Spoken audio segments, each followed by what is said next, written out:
Buenas noches, chicos. Vamos a comenzar con esta ayudantía que se trata acerca del cálculo de pH, pOH en ácidos y bases, ácidos, bases y sales, ¿ya? En realidad son tres diapositivas que vamos a ver. Yo creo que ahora vamos a ver una o dos. Y luego de esta diapositiva vamos a ver la aplicación de las soluciones amortiguadoras, ¿ya? Esa sería la segunda diapositiva.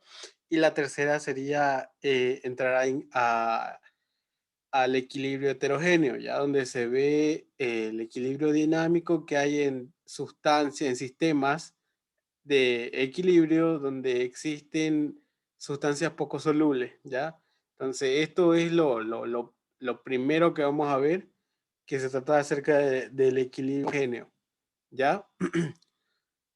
Vamos a comenzar, ya se está grabando esto por si no lo van a ver, o por si lo quieren ver después, perdón. El fundamento teórico ya habíamos visto en el laboratorio, en la clase de laboratorio, que existen dos tipos de electrolitos y vamos a estudiar dos tipos de electrolitos. Uno es el tipo de electrolito fuerte y el otro es electrolitos débiles, ¿ya? Como les decía, los electrolitos fuertes son sustancias que se disocian al 100%, es decir, totalmente en disolución acuosa. También son buenos conductores de electricidad, ¿ya? Cuando se disocian, la solución conduce la electricidad, ¿ya? Es decir, por ejemplo, si yo tengo,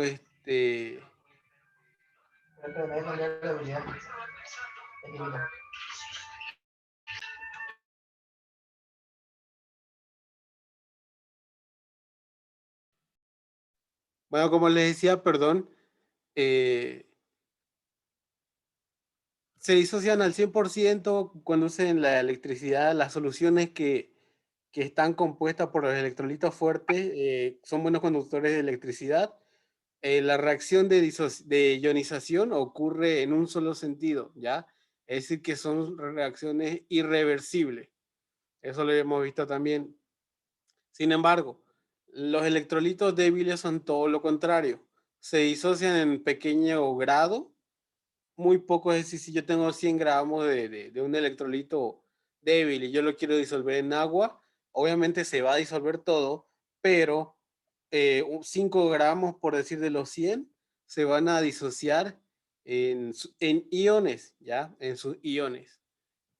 También conducen débilmente la electricidad y también la reacción de ionización es reversible, ¿ya? Entonces, en pocas palabras, cuando hablamos de electrolitos fuertes, no hay un equilibrio químico. ¿Por qué? Porque la reacción es irreversible.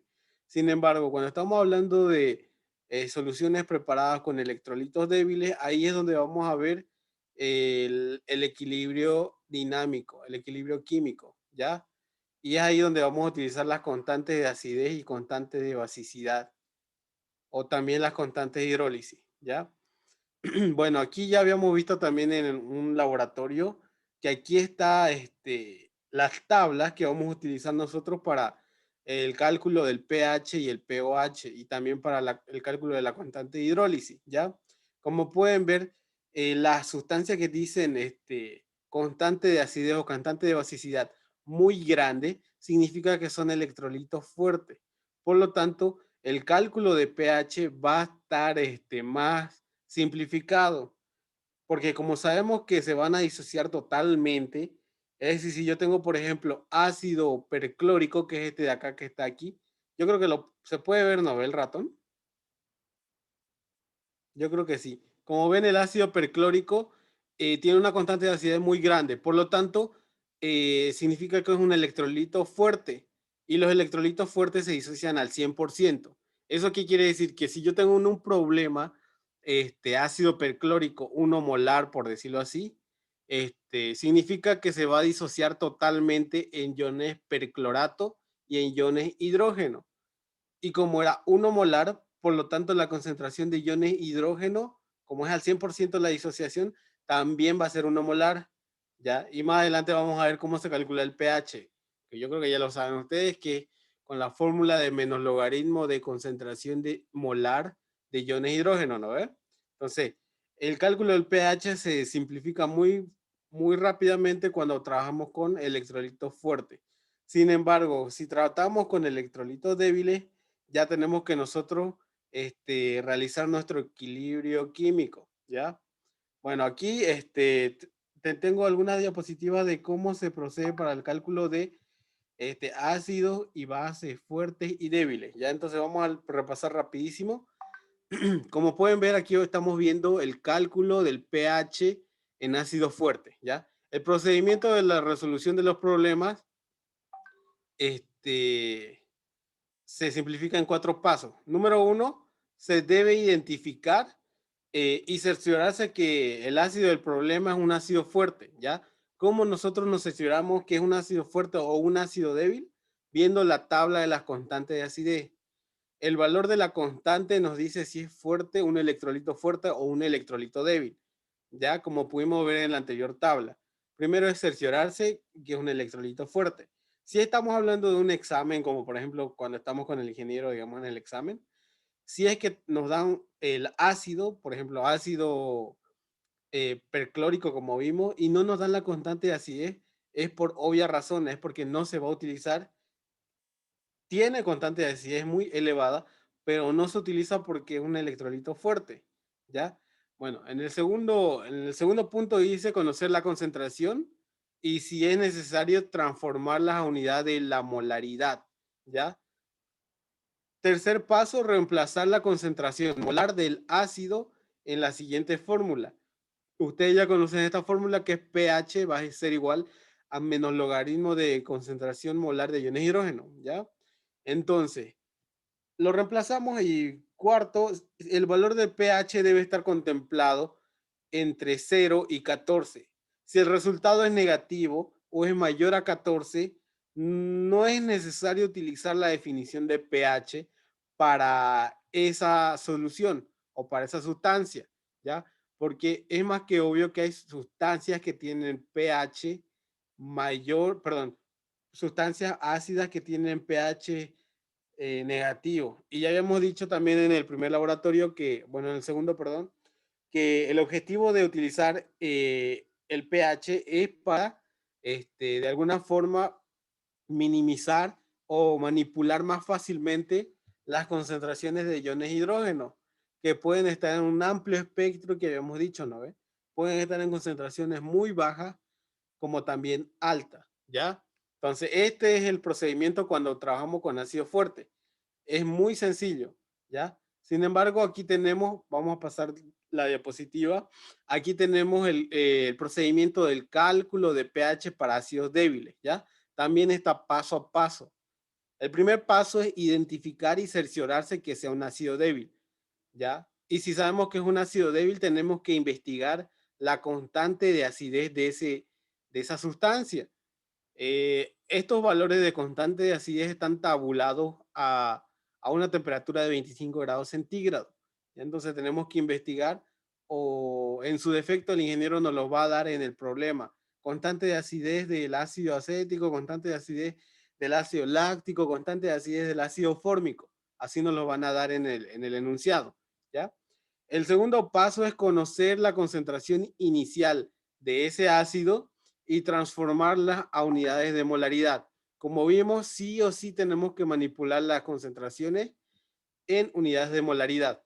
El tercer paso es realizar el equilibrio de ionización del ácido débil, donde ustedes saben que de partida yo tengo el ácido débil, como por ejemplo aquí yo estoy viendo en este caso como ejemplo el ácido acético, ¿ya? Como sabemos, el ácido acético es un electrolito débil, por lo tanto, se va a ionizar reversiblemente en sus dos iones, el ion acetato, como ven aquí, y el ion hidrógeno, ¿ya?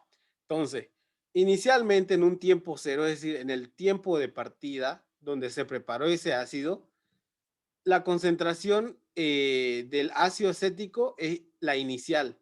Puede ser 1 molar, 0,1 molar, 2 molar, ¿ya? A la concentración a la que se está preparando. Y también inicialmente en un tiempo cero o en un tiempo inicial inmediatamente después de que se preparó, no se ha todavía ionizado ese ácido, ¿ya? Sin embargo, hay un pequeño tiempo, digamos, donde ocurre la reacción de ionización, donde una fracción del ácido se va a ionizar, por eso está menos X. Ese menos X significa que de lo inicial se va a consumir una pequeña cantidad. De la misma forma como la estequiometría de esta reacción es 1 a 1, un mol de ácido se ioniza en un mol de acetato y un mol de ion hidrógeno. ¿No ve? Entonces, por lo tanto, es una reacción con estequiometría 1 a 1. Por lo tanto, si se gastó menos X, se va a producir la misma cantidad de moles de los dos iones. ¿Ya? Eso ocurre en un tiempo relativamente pequeño. ¿Cómo lo puedo yo medio que decir, digamos, con ese tiempo pequeño? Como pueden ver aquí, desde el tiempo inicial en este gráfico hasta los tres cuadritos, se puede considerar ahí el tiempo inicial. A ver, vamos a... No, no, perdón, el tiempo pequeño, ese tiempo X, ¿no ves? Como en este cuadrito, estos tres cuadritos son el tiempo en el que necesita para establecerse el equilibrio, ¿ya? Sin embargo, si yo alargo este tiempo más y más y más, ya las concentraciones de los productos y de los reactivos dejan de variar. Eso significa que ya ha llegado al equilibrio químico. Por lo tanto, como ya no está variando, en resumen tendría que yo para determinar las concentraciones de las especies químicas en el equilibrio, hacer una sumatoria. Concentración inicial y le sumo ese menos X. Para los productos sería 0 más X, ¿no ve? Entonces, por eso estoy colocando X y X, ¿ya? Entonces, de esa forma yo puedo interpretar qué es lo que está pasando en mi equilibrio químico, ¿ya? Ahora, luego de haber realizado mi equilibrio de ionización, yo reemplazo los datos de la ionización en la ley en la ecuación de la ley de acción de masa, ¿ya? La ley de acción de masa me dice lo siguiente. Dice que va a haber una constante que está directamente proporcional al producto de la concentración molar de los productos, elevado a su coeficiente estequiométrico, dividido entre el producto de la concentración molar de los reactivos también elevados a su coeficiente estequiométrico, ¿ya? Aquí todo está elevado a 1 porque la estequiometría es 1 a 1, ¿ya? Entonces, en este caso, en lugar de acetato, yo podría colocar X. En lugar de hidrógeno, en el equilibrio, me dice que la concentración de hidrógeno es X, ¿no ve? En el equilibrio. Equilibrio ya les dije que significa un tiempo muy largo, ¿no ve? Donde las concentraciones no varían en función al tiempo. Y en la concentración de iones, perdón, en la concentración del ácido acético, tendría que colocar lo que quedó en el equilibrio, que sería perdón, que sería concentración inicial menos el valor de X, ¿ya? Luego de eso, luego de haber reemplazado esos valores como lo hice, tengo que despejar el valor de X, que sería la concentración de iones hidrógeno en el equilibrio, como lo vimos en el anterior cuadro, ¿ya? Como ya vamos a despejar el valor de X, lo que quedaría es calcular el valor de pH con la ecuación que ya conocíamos, menos logaritmo de concentración molar de iones hidrógeno. Y por último, podríamos calcular el grado de ionización de esa reacción en equilibrio con la siguiente fórmula. El grado de ionización o el porcentaje de ionización, bueno, si yo quiero calcular el grado de ionización sería todo lo que estoy subrayando, solo sería eso. Pero el porcentaje de ionización ya es multiplicándolo por 100. Entonces, lo que tengo que hacer para hallar el grado de ionización es dividir la concentración de iones hidrógeno que encontré en el equilibrio, dividido entre la concentración inicial del ácido y multiplicarlo por 100. Ya de esa forma yo calcularía el grado de ionización si es que les pide, ¿ya? De la misma forma, se debería, aquí tengo otros dos procedimientos más, pero los que hemos visto hasta ahora, hasta aquí, son los procedimientos de determinación de pH para ácidos fuertes y para ácidos débiles. Nos faltaría ver los procedimientos del cálculo de pH para base fuerte y bases débiles, ¿ya? Entonces, eso es lo que vamos a ver. El cálculo de pH para bases débiles, como ven aquí, es muy similar al cálculo de pH para ácidos fuertes. Perdón, dije, el cálculo del pH para bases fuertes, que es lo que estamos viendo ahorita, es muy similar al cálculo de pH en ácido fuerte, ¿ya? Como se trata de bases fuertes, significa que son electrolitos fuertes, es decir, que se van a disociar al 100%, ¿no? Por lo tanto, si yo quiero calcular el pOH, que es lo primero que tengo que hacer cuando trabajo con base, directamente utilizo la concentración, perdón, de la base, ¿ya? Entonces, aquí están los pasos.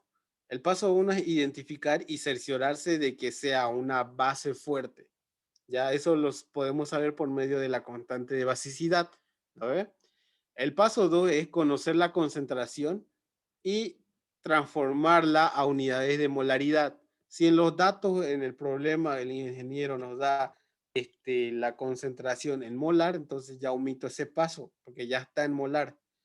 El tercer paso es reemplazar la concentración molar de la base, primeramente en la ecuación que ven aquí, que es cálculo de pOH. Si yo estoy trabajando con una base, primero lo que tengo que hallar es el pOH y luego con esta relación el pH, ¿ya? Si yo estoy trabajando con un ácido, directamente es calcular el pH, ¿ya? Entonces no se vayan a confundir. Como es una base, primero calculo el pOH, que es igual a menos logaritmo de la concentración de la base en base fuerte, y luego transformo ese pOH a pH. ¿Cómo? Restando 14 menos el resultado de pOH que determiné y ya está. Entonces, nuevamente vemos aquí otro punto que dice el valor de pOH también tiene que estar contemplado entre 0 y 14. Si el resultado es, en este caso, podría ser positivo, ¿no? Porque si es muy fuerte o es muy alta la concentración, lo que va a hacer es salir positivo, o sea, positivo mayor a este. Bueno, positivo mayor a 14 sería, ¿no? Positivo mayor a 14, nosotros en ese problema, si es que nos sale mayor a 14, podríamos también colocar la justificación de que no es necesario utilizar la definición de pOH para esa sustancia, ya que la concentración de iones oxidrilo se puede manejar fácilmente, digamos, o sea, el número es manipulable más fácilmente. No es tan pequeño ni tan grande, ¿ya? Eso. Ahora vamos a ver el caso de el cálculo de pH para bases débiles, ¿ya? Primeramente, yo tengo que identificar también nuevamente y cerciorarme de que yo esté trabajando con una base débil. Eso yo lo hago por medio de la constante de basicidad, porque estamos en bases débiles, ¿ya? Eh, por medio de la tabla, ya les dije que estos valores están tabulados. Luego, el punto número 2 dice conocer la concentración inicial de esa base o transformar las unidades de molaridad. Sí o sí tienen que estar en concentración molar. El paso número 3 es realizar el equilibrio de ionización de la base débil. Aquí tenemos un ejemplo de, este es el hidróxido de amonio. El hidróxido de amonio es una base débil que en disolución acuosa se disocia en iones amonio y en iones oxidrilo, como ven acá, ¿ya? Inicialmente, como habíamos visto en el caso del ácido acético, tenemos un instante donde recién se preparó la solución, ¿ya? La solución acuosa, que sería un tiempo cero, ¿no? Donde la concentración inicial permanece intacta en el tiempo inicial en cuanto al electrolito débil, que este sería el hidróxido de amonio. Mm, en el tiempo inicial no se ha disociado nada. Por lo tanto, la concentración de iones amonio y iones oxidrilo es igual a cero. Espera un pequeño tiempo para que empiece a reaccionar y se va a reducir la concentración en menos X para los reactivos y se va a producir X en amonio y X en oxidrilo, ¿ya? Como habíamos visto en el cuadro anterior también. Y ya sabemos que en un tiempo muy largo o suficientemente largo, las concentraciones van a dejar de variar. Por lo tanto, en ese punto yo tendría que realizar una sumatoria para ver cuánto quedó al final las concentraciones de cada especie, que para los reactivos sería concentración inicial menos lo que se consumió y para los productos sería lo que se produjo, ¿no ve? Este valor de X para los tres va a ser el mismo porque la reacción es 1 a 1, ¿ya? Luego de eso tengo que reemplazar los datos de la ionización, es decir, estos tres datos yo los tengo que reemplazar en la ecuación de la ley de acción de masa, ¿ya? Entonces aquí en amonio yo voy a reemplazar X, en oxidrilo voy a reemplazar X y en el hidróxido de amonio le voy a colocar concentración inicial menos X, ¿ya? Y como yo ya conozco también la constante de basicidad, la única variable desconocida de esa ecuación sería el valor de X. Por lo tanto, tendría que despejar de ahí X, que ese es el punto número 5 que me dice acá. El punto 5 me dice despejar el valor de X, ¿ya? Que entre comillas ese valor de X corresponde a la concentración de iones oxidrilo en el equilibrio. Porque como ven aquí, X es la concentración de oxidrilo, ¿no ve? Es la que está ahí. Luego calculo el punto número 6 me dice calcular el valor de pH con las siguientes ecuaciones, ¿ya? Como les había comentado en un inicio, las bases, si es una base, se tiene que calcular primeramente el pOH. Entonces, pOH va a ser igual a menos logaritmo del valor de X que determiné. Esa es la primera fórmula. Y el segundo punto sería calcular el pH con 14 menos el pOH. O si ya ustedes saben que es una base, pueden utilizar esta fórmula ya combinada, que es igual a pH va a ser igual a 14 más logaritmo de iones oxidrilo, que es como la combinación de estas dos fórmulas. Y nos sirve, digamos, ¿no? Para resolver más rápido el examen, porque yo nunca he visto que el ingeniero pregunte calcular el pOH de una base, digamos, ¿no? Siempre pide el pOH. Digo, siempre pide el pH, perdón. Y por último, en el paso 7 podemos calcular el porcentaje de ionización como en el cálculo de los ácidos débiles, ¿ya? Eso. Y ahora vamos a ver tres ejemplos y eso. Bueno, aquí tenemos el primer ejemplo. A ver, vamos a tratar de bajar un poquito. No, ya, lo voy a agrandar un poco. Como ven acá, tenemos un ejemplo. Dice, tenemos 500 gramos de una solución de hidróxido de potasio que contiene 7 gramos de hidróxido de potasio al 70% de pureza y tiene una densidad de 1,09 gramos por mililitro. Calcule el pH de esa solución. Ya, entonces, como datos tenemos la masa de la solución. Esta es la masa de la solución. Luego tenemos la masa del soluto, pero ese soluto tiene tiene un grado de pureza, ¿no? Y por último también tenemos la densidad de la solución. Por lo tanto, ¿qué vamos a hacer primeramente? Vamos a calcular la concentración molar con esos cuatro datos, ¿ya? Primeramente, la masa del soluto lo voy a dividir entre la masa de la solución para tener masa de soluto dividido entre masa de solución, ¿ya? Luego, como yo tengo masa de solución y también tengo la densidad de la solución, por medio de la densidad voy a transformar la masa de la solución a volumen de solución. ¿Cómo hago esto? Multiplicándolo directamente la densidad. Sería 1.09 gramos de solución dividido entre 1 mililitro de solución. De esa forma se van la masa de solución con masa de solución. Hasta ahí yo transformé la masa de solución a volumen de solución. Ese 1 mililitro lo voy a transformar a litros porque la molaridad es mol sobre litros, ¿no ve? Entonces digo que en 1000 mililitros hay 1 litro.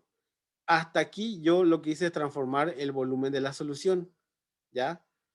Siguiendo a eso, voy a utilizar ese dato del porcentaje de pureza, ¿ya?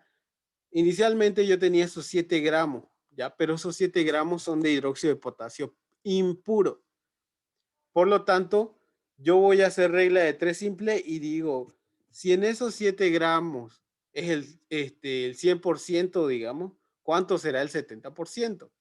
Entonces, aquí como ven, yo estoy colocando 100 gramos de hidróxido de potasio impuro contienen 70 gramos de hidróxido de potasio puro. Eso es lo que significa el 70%, ¿no ve? Del 100, el 70 es puro. ¿Ya? Entonces, de esa forma yo simplifico gramos de soluto impuro con gramos de soluto, perdón, gramos de soluto impuro se simplifica con gramos de hidróxido de potasio impuro. Y hasta aquí ya tengo transformado mi masa de soluto puro, ¿ya? Y como ya tengo gramos de hidróxido de potasio, para transformarlo a mole, utilizo su peso molecular. Digo que en 56 gramos de hidróxido de potasio hay un mol de hidróxido de potasio. De esa forma ya tengo transformadas mis unidades a mol de hidróxido de potasio dividido entre litro de solución. ¿Ya? Entonces, el resultado es 0,191 molar. Ya esa sería la concentración de la solución en molaridad. Por último, como yo sé que el hidróxido de potasio es una base fuerte, significa que esta concentración molar también corresponde a la concentración de iones oxidrilo. Y calculo directamente el pH. Obviamente, primeramente tendría que calcular el pOH, ¿no ve? Porque es una base. Pero estoy utilizando la fórmula combinada aquí para determinar el pH. ¿Ya? Entonces me da un resultado de 13.28. No sé si tienen alguna duda hasta aquí.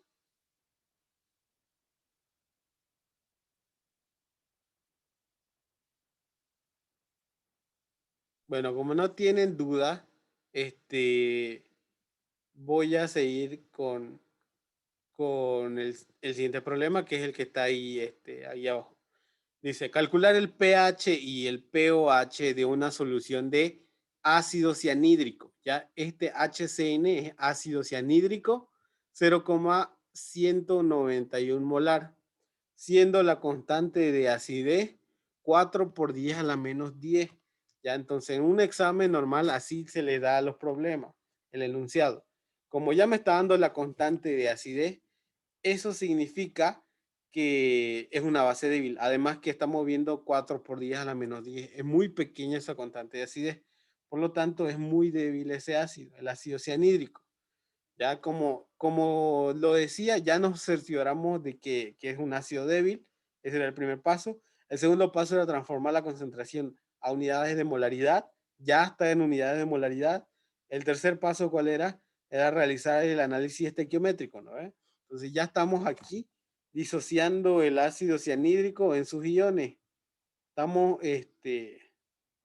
disociándolo como ven acá, en ácido cianhídrico se está disociando en cianuro y también en cianuro y en iones hidrógeno, ¿no ven? Como ven acá.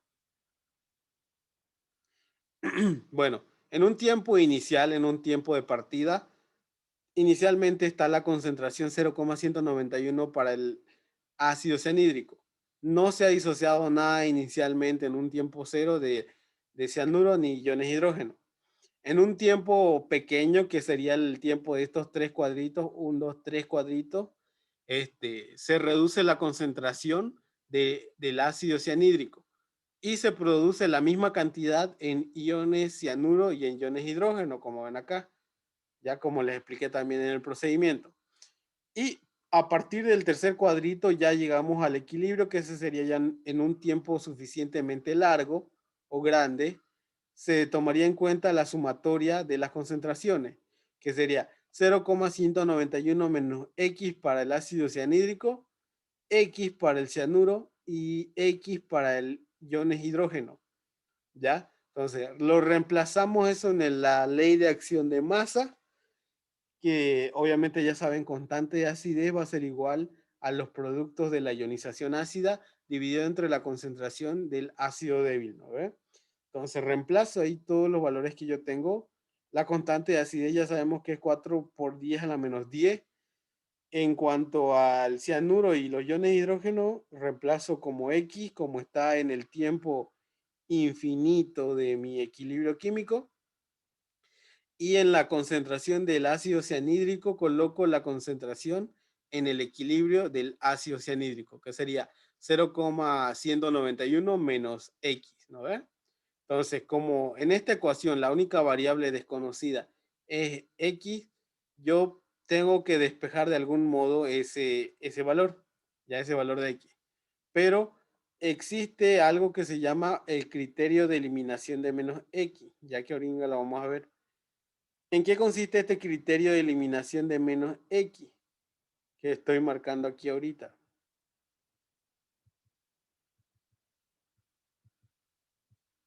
Que no puedo marcar, no sé por qué. Ya, el criterio de eliminación de menos X, se trata de lo siguiente. Eh, si yo puedo hacer una prueba matemática para ver si el ignorar o el despreciar esta menos X del denominador, es bastante alta o bastante baja. ¿Ya cómo se realiza esto? Yo tengo que dividir la concentración inicial del ácido entre la constante de acidez de ese mismo ácido. ¿Ya? Si el resultado de esa división me sale mayor a 1000, significa que el valor de X es bastante pequeño en comparación a la concentración inicial. Por lo tanto, si yo le quito, es como si yo le quitara un pelo a un gato, digamos, ¿no? El gato no sé cuántos pelos tendrá, pero un pelo es insignificante, ¿no? Entonces, es lo mismo. Si me da mayor a 1000, es como si es muy pequeño ese valor de menos X en comparación a la concentración inicial, que sería esta de acá, 0,191.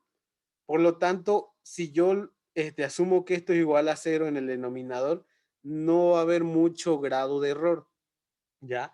Entonces, al eliminar esa menos X, a mí me facilita muchísimo el despeje, ¿no ves? De eso se trata ese criterio de eliminación de menos X. Pero si la división sale menor a 1000, significa que menos X no es tan despreciable en comparación a la concentración inicial. Por lo tanto, no lo debo eliminar, ¿ya? Entonces, de eso se trata. Es como que un atajo esto del criterio de eliminación de menos X, ¿ya? Igual, da igual si ustedes no lo quieren hacer porque es como una ayuda para ustedes, digamos, ¿no? Si es que no lo quieren despreciar esta menos X, por más que sea muy pequeña, da igual, lo pueden hacer. No hay ningún problema, ¿ya? Bueno, como ven, yo, no, yo hice la prueba de criterio de eliminación de menos X y me sale mayor a 1000, por lo tanto, aquí ya en esta ecuación que estoy subrayando, ya le quité esa menos X, ¿no ve? Como ven. Por lo tanto, de aquí voy a despejar X. X por X sería X al cuadrado. El 0,191 lo mando a multiplicar al otro miembro y saco raíz. Nada más sería. Entonces, lo meto a la calculadora y me sale que X es igual a 8,74 por 10 a la menos 6 molar. Entonces, como ven, aquí X corresponde a la concentración de iones de hidrógeno en el equilibrio. Por lo tanto, con ese dato de X yo calculo el pH. Como estoy hablando del ácido cianhídrico, primero calculo el pH, porque es el ácido. Ya, como él reemplacé y me salió 5,06. Pero el enunciado me pide calcular el pH. Entonces, posteriormente, como es un ácido, calculo el pOH por diferencia, 14 menos el pH. Me sale que tiene un pOH de 8.94, ¿ya? Entonces, de esa forma se trabajaría con un ácido débil. Vamos a ver el siguiente problema. El siguiente problema trata de lo siguiente. Vamos a ir leyendo, ¿ya? Calcular el pH y el pOH perdón, calcular el pH, pOH, concentración de iones hidrógeno, concentración de iones oxidrilo y el grado de ionización expresado en porcentaje, es decir, el porcentaje de ionización de una solución de amoníaco acuoso 0,2 molar, sabiendo que la constante de basicidad es 1.8 por 10 a la menos 5. Ya entonces, para empezar, el primer paso nos dice cerciorarse si es una base débil o un ácido débil. Ya está. ¿Por qué? Porque la constante de basicidad es bastante baja. Ya, entonces directamente yo con eso puedo decir que es una base débil. ¿Ya? Ahora, cuando me dice solución de amoníaco acuoso, cuando en el examen les diga amoníaco o amoníaco acuoso, directamente eso significa hidróxido de amonio, ¿ya? El segundo paso era transformar la concentración inicial a molaridad. Sin embargo, el enunciado ya nos los está dando en concentración molar, por lo tanto ya directamente ya está saltado ese paso. El tercer paso es realizar el análisis estequiométrico, ¿no ven? Entonces, como ven, ya está más resumido ahí. En este problema directamente ya puse lo que simbolizaría las concentraciones en el tiempo de equilibrio, que es el tiempo bastante largo, ¿no ven? Que sería directamente concentración inicial menos lo que se consumió, y para los productos sería lo que se produjo, que es X y X, ¿no ven? Entonces, reemplazo esas concentraciones en la ley de acción de masa, que ya saben que es constante de basicidad, va a ser igual a la concentración molar, perdón, al producto de las concentraciones molares de los productos dividido entre el producto de las concentraciones molares de los reactivos, ¿ya?